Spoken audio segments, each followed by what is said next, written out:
सुना होगा एक मशहूर अदाकारा सना खान, जिसके आजकल सोशल मीडिया पे बड़ा चल रहा है। तो खैर मेरा राब्ता हुआ, उस लड़की का फ़ोन आया मेरे पास। अदाकारा सना खान, जिसके आजकल सोशल मीडिया पे बड़ा चल रहा है। मैंने कल देखा उसका हज़रत मुफ्ती तकी उस्मानी साहब ने ट्वीट किया है, उसको मुबारकबाद दी है। तो मुझे ख्याल हुआ कि ये कोई वाकई कोई बड़ी एक्टर है जिसके बारे में हज़रत मुफ्ती तकी उस्मानी साहब जैसे आदमी उसको मुबारकबाद दे रहे हैं, तो इसका मतलब ये मुफ्ती साहब इसको अप्रिशिएट कर रहे हैं। तो खैर मेरा राब्ता हुआ, उस लड़की का फ़ोन आया मेरे पास, पता चला बयान सुन रही है। मैंने ये उसकी इजाज़त से आपके सामने शेयर कर रहा हूँ। ये जो मैं बात अभी कर रहा हूँ ना, उसकी परमिशन से। उसने कहा कि आप बताएं लोगों को कि मैंने आपको कॉल करके अपनी कारगुजारी सुनाई है, और मकसद उसका भी सिर्फ हौसला अफजाई है।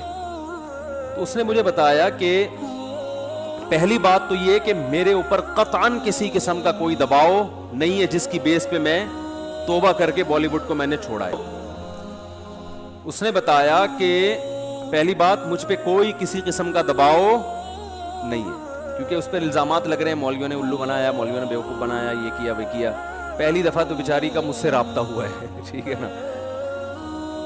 और उसने बताया कि मुझ पे किसी किस्म का कोई दबाव नहीं है, और मैंने जो बॉलीवुड को छोड़ा तो मुझे बॉलीवुड में जाके अंदाज़ा हुआ कि ये काम ठीक, बोलो भाई, नहीं। इसमें इज्जत है, शोहरत है, लेकिन गलत तरीके से इज्जत और गलत तरीके से दौलत। इज्जत, शोहरत और दौलत जो दो चीज़ें होती है ना, इंसान, दुनिया की डेफिनेशन क्या है? पैसा मिले और इज्जत मिले, यही है ना।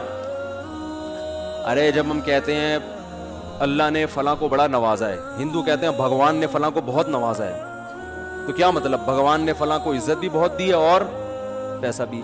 तो बॉलीवुड में ये दो चीजें होलसेल के हिसाब से है कि नहीं है?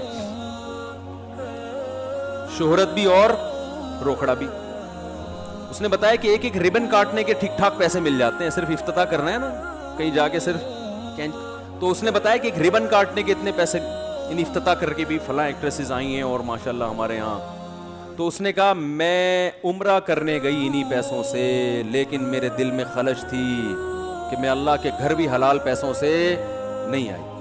एक आलिम की बात याद आई कि हीरा है ना, हीरा, वो कीचड़ में पड़ा हुआ हो फिर भी वो होता क्या है? हीरा। तो ये जो कलमा है ना, कलमा ला इलाहा इल्लल्लाह, ईमान, ये बड़ी जबरदस्त चिंगारी है। लोग कहते हैं अपनी निगाहों को साफ रखो, तो जब निगाहें साफ ना, तो आप उनके कपड़े आधे क्यों कर रहे हो? फिर आप इसीलिए तो आधे कपड़े कर रहे हो ताकि लोग इनको देखें। अगर लोगों ने बहन की नीयत सही देखना है तो बहन तो पूरे कपड़ों में अच्छी लगती है कि नहीं लगती? इसका मतलब आप खुद लोगों को ठरकी बना रहे हो फिल्मों के जरिए। आप चाह रहे हो कि लोगों की इनकी पर गंदी निगाहें पड़े, तभी तो लोग माइल होंगे। अच्छी निगाहें पड़ के कौन माइल होगा? फिर पूरे पूरे बुरके पहना देते, पूरे स्कार्फ पहना देते उनको। तो इंसान हर बुराई को ना अच्छा लेबल लगा के अपने जमीर को मुतमईन कर लेता है।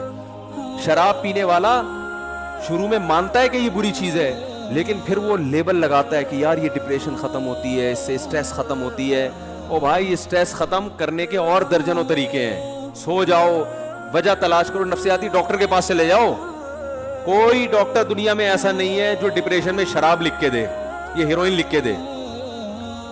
लेकिन हर शराबी के पास अपनी बुराई के लिए को पे अच्छा लेबल लगा। तो बॉलीवुड या जो ये फिल्मों के जो जहां फिल्में बनती हैं, पूरी दुनिया में इन्होंने एक बेहयाई का तूफान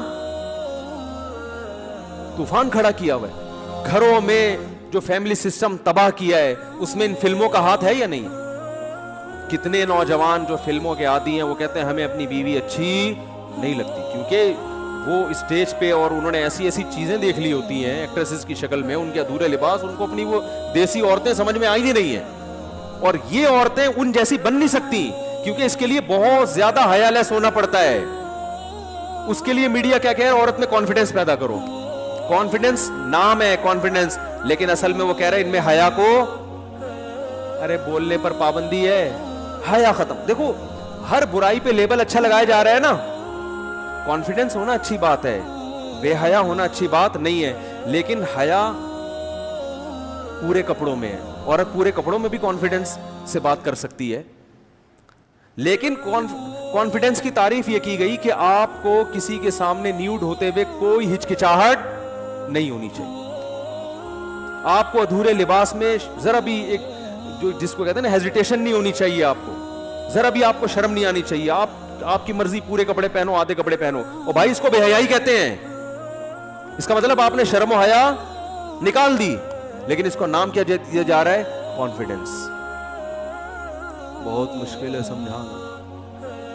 समझ में आ रही है? नहीं आ रही। तो ये तो मेरी अपनी पूरी तकरीर है। उस बेचारी ने तो इतनी लंबी चौड़ी तकरीर नहीं की थी ठीक है ना। उसने तो ये बताया कि बॉलीवुड में मैं जब फिल्मों में काम करती थी मुझे एहसास था कि ये काम ठीक नहीं। उसने कहा कि मैं उम्रा करने गई, मैंने वहां अल्लाह से रो रो के दुआ मांगी, है अल्लाह मुझे इस मुसीबत से निकाल दे। और वो रो रही थी टेलीफोन के ऊपर, ये उसके जज्बात थे। और उसने कहा अल्लाह की कसम इंशाअल्लाह कभी वापस उस फील्ड में नहीं जाऊं। देखो रसूलुल्लाह सल्लल्लाहु अलैहि वसल्लम ने फरमाया कि ईमान की हलावत वो शख्स चखेगा जो ईमान में आने के बाद ना उसे कुफ्र की जिंदगी से, गुनाहों की जिंदगी से इतनी नफरत हो जैसे किसी को आग में छलांग लगाने से नफरत होती है। कोई आग में जल रहा और कोई उसे निकाल के ले आए तो ये कभी दोबारा छलांग लगाएगा आग में? कभी भी नहीं लगाएगा आग में छलांग। तो जब तक ये कंडीशन नहीं होती ना उस वक्त तक इसका मतलब आपकी तौबा खानदानी तौबा है ही नहीं। तो मेरा मकसद किसी बॉलीवुड के एक्टर की या एक्ट्रेसेस में से किसी की तौहीन करना नहीं है। मैं कभी भी ये नहीं कहता कि हम ज्यादा अच्छे हैं वो ज्यादा बुरे हैं। भाई हो सकता है उनके अंदर कोई ऐसी नेकी हो कि उनकी बख्शिश हो जाए और हमारे अंदर कोई ऐसी बुराई हो कि हमारी बख्शिश ना हो।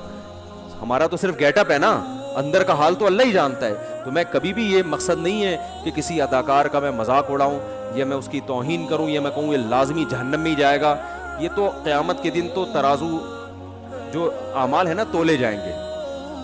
नेकियां का पलड़ा वजनी हो गया तो जन्नत, बुराइयों का पलड़ा वजनी हो गया तो जहन्नम। और पलड़ा वजनी कैसे होता है ये अल्लाह ही जानता है। क्वांटिटी को नहीं देखा जाएगा, नेकी की क्वालिटी को देखा जाएगा क़यामत के दिन। आमाल गिने नहीं जाएंगे, काउंट नहीं होंगे, तोले जाएंगे। यार बात समझ में आ नहीं रही है। देखो अगर आमाल गिने जाते तो हम सुबह से लेकर शाम तक जितनी नेकियां की अपनी डायरी में लिख देते, आज मैंने 20 नेकियां की और 10 गुनाह किए हैं। तो नेकियां ज्यादा हैं, गुनाह क्या हैं? कम। तो क़यामत में बख्शे जाएंगे। अल्लाह ने कहा ना ना ना ना ना, वजन होगा वजन। बाज दफा एक नेकी का वजन उन 20 गुनाहों से ज्यादा होता है। बाज दफा एक गुनाह का वजन आपकी 20 नेकियों से ज्यादा होता है। हदीस में आता है ना कुत्ते को पानी पिलाने पर एक शख्स की अल्लाह ने बख्शिश कर दी क्योंकि अल्लाह को उसका ये अमल बड़ा वजनी लगा। बहुत से ऐसे इंसानों को पानी पिलाने से भी कोई फायदा उनको नहीं होगा क्योंकि वो पानी पिलाने में भी उनका अपना मफाद है। बॉस को पानी पिला रहे हैं, मकसद ये नहीं है कि किसी इंसान की खिदमत, मकसद क्या है कि बॉस से ताल्लुकात अच्छे होंगे तो सैलरी इस बहाने बढ़ा देगा। आपको पता चल जाए ये मुझे अगले महीने निकालने वाला है, फिर पिला के दिखाओ। माँ को पानी पिलाना, बाप को पानी पिलाना। बहरहाल अल्लाह के यहाँ उसूल क्या है? आमाल का वजन होगा, वजन।